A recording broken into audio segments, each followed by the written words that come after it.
Since the oil pan on the Nighthawk is dead level, it's a really good idea when you change the oil to tip the bike a little bit to make sure the oil empties completely. So the way to do that is tip the handlebars to the left side and just push the bike carefully so that it doesn't fall over, and stick a relatively thin piece of wood under the left side of the center stand, and this way you're going to empty the oil out completely.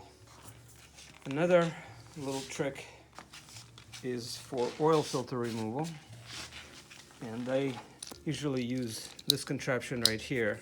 The only modification I've made is I've sharpened, you can see, just ground these sides a little bit to make the edges sharper. This has never failed me, and I'll just show you how effective this thing is. Just install it like that, hold on to it so that it grabs,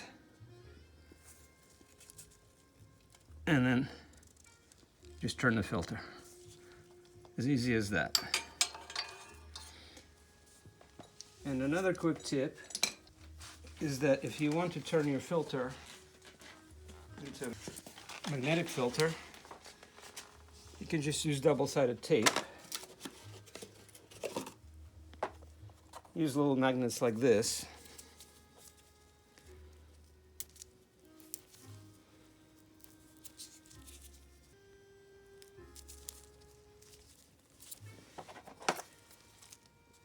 Having an electrician's scissors helps.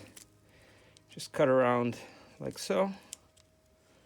And the reason I use double-sided tape is, even though these magnets are pretty strong, they do have a tendency to travel just because of vibration. Sometimes they start sliding off to different sides of the filter. So I want to control that.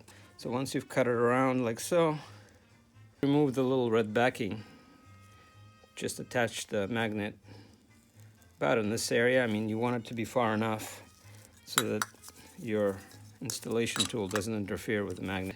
Once you remove the filter, next time you can just rip these off, remove the tape, and put new tape on, and you're good to go. So I usually have about 4 magnets around the filter.